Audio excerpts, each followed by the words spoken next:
This channel does not promote any violent, harmful, or illegal activities. All content provided by this channel is meant for an educational purpose only. Polygraph test এই টার্মটি অন্তত আরজি করের এই ঘটনার পর আপনারা নিশ্চয়ই শুনে থাকবেন। তো কি করা হয় এই টেস্টে? এখানে সত্যি সত্যি কি অপরাধী ধরা পড়ে নাকি মিথ্যে কথা বলে বেরিয়ে যেতে পারে, তার কোনো সুযোগ আছে? অপরাধী যদি ডাক্তার হয় তাহলে সে কি করে এবং কেমন ভাবে বেঁচে যায়, জানবো আজকের এই ভিডিওতে। তো পুরো ব্যাপারটা জানার জন্য ভিডিওটা সম্পূর্ণ দেখতে থাকুন।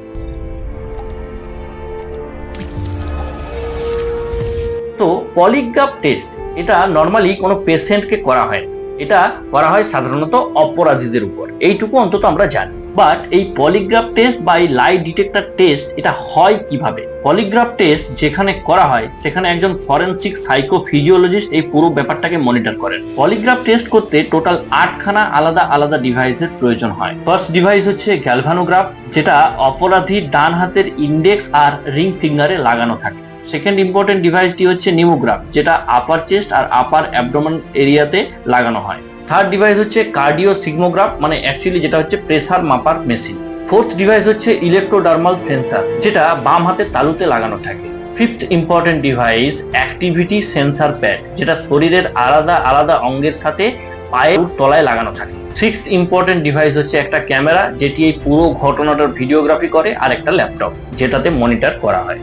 আর এই টেস্টের সবচেয়ে মোস্ট ইম্পর্টেন্ট ডিভাইস হচ্ছে পলিগ্রাফ, যেটা এই সমস্ত যন্ত্রগুলোকে একসাথে ট্র্যাক করে একটা গ্রাফিক্যাল ইন্টারফেস ল্যাপটপে পাঠায় এবং সেটাকেই ল্যাপটপে মনিটর করা হয়। এই পলিগ্রাফ টেস্টে যে সমস্ত প্রশ্ন করা হয় সেটাকে টোটাল 3টে ভাগে বিভক্ত করা থাকে: control question, relevant question and comparison question. Control কোশ্চেনে এই সেগমেন্টে সাধারণত কিছু কমন কোশ্চেন, কিছু সন্দেহজনক কোশ্চেন এবং খুব রিল্যাক্স টাইপের কোশ্চেন করা হয়, যাতে অপরাধী রিল্যাক্স ফিল করে তার বডির বেসিক মুভমেন্টকে এই সেগমেন্টের মাধ্যমে ট্র্যাক করা হয়। এর পরের সেগমেন্টে আসে রিলেভেন্ট কোশ্চেন, যেখানে অপরাধী মিথ্যে কথা বললেই ধরা পড়ে যাবে। এবার এটার পেছনের মেকানিজম কি, মানে ওই ব্যক্তি যখন মিথ্যে কথা বলে সেটাকে এই মেশিনগুলো কিভাবে ধরে ফেলে।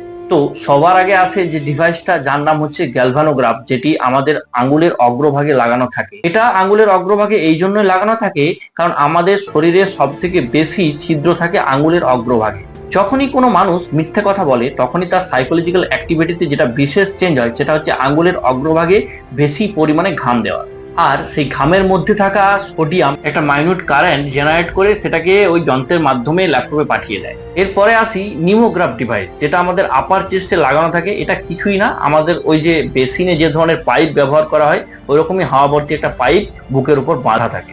এটা লাগানোর মেইন কারণ হচ্ছে আমরা যখন মিথ্যে কথা বলি তখন আমাদের নিঃশ্বাসের যে স্পিড সেটা অস্বাভাবিকভাবে চেঞ্জ হয়, এবং ওই বুকের উপর ওই ধরনের ফাঁপা পাইপ বা ফোলা পাইপ লাগানোর কারণে আমাদের নিঃশ্বাসের এই যে চেঞ্জেসটা ওটা ডিটেক্ট করে ওই মেশিনটি।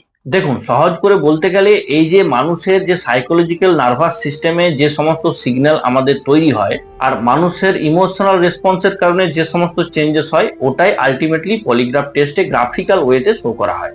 এবার অনেকেই বলবেন, তাহলে কি এই পলিগ্রাফ টেস্ট থেকে বাঁচার কোনো উপায় আছে? মানে যদি একজন ডক্টরই এটাকে মনিটর করেন, তাহলে অপরাধী যদি কোনো ডক্টর হয় তাহলে তিনি কি কোনো উপায় খাটিয়ে বাঁচতে পারবেন? তো প্রথম যখন পলিগ্রাফ টেস্ট এসেছিল তখন এই পলিগ্রাফ টেস্টে একটি যন্ত্র ব্যবহার করা হতো না। ওই যে প্রথমে শুরুতে বলেছিলাম যে একটি অ্যাক্টিভিটি প্যাড ব্যবহার করা হয়, যেটি শরীরের 5টা ইন্দ্রিয়র সাথে সাথে পায়ের তালুতেও রাখা হয়।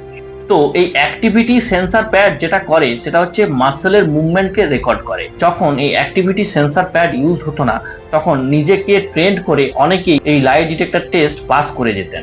আর পলিগ্রাফ টেস্টে এই যন্ত্র যখন থেকে ইউজ হতে শুরু করেছে তখন থেকে এটা নেক্সট টু ইম্পসিবল। এক কথায় যদি এই লাই ডিটেক্টর টেস্ট বা এই পলিগ্রাফ টেস্টকে আমরা বলতে চাই তাহলে বেসিক্যালি এটা হচ্ছে যে অপরাধীর স্ট্রেস আর মেন্টাল প্রেসার মাপার একটি যন্ত্র।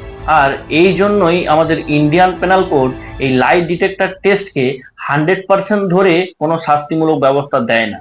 সমস্ত প্রমাণ আদি তথ্য বিচার করার পর নেক্সট প্রসেসে যাওয়া হয়। তো ধন্যবাদ সম্পূর্ণ ভিডিওটি দেখার জন্য। ভিডিওটা কেমন লাগলো অবশ্যই কমেন্ট বক্সে জানাবেন। আর যারা এখনো পর্যন্ত এই চ্যানেলটি সাবস্ক্রাইব করেনি প্লিজ চ্যানেলটা সাবস্ক্রাইব করে নতুন চ্যানেলটির পাশে থাকবেন। ধন্যবাদ, দেখা হচ্ছে পরের কোনো ইনফরমেটিভ ভিডিও নিয়ে। ততক্ষণ পর্যন্ত বাই, জয় হিন্দ।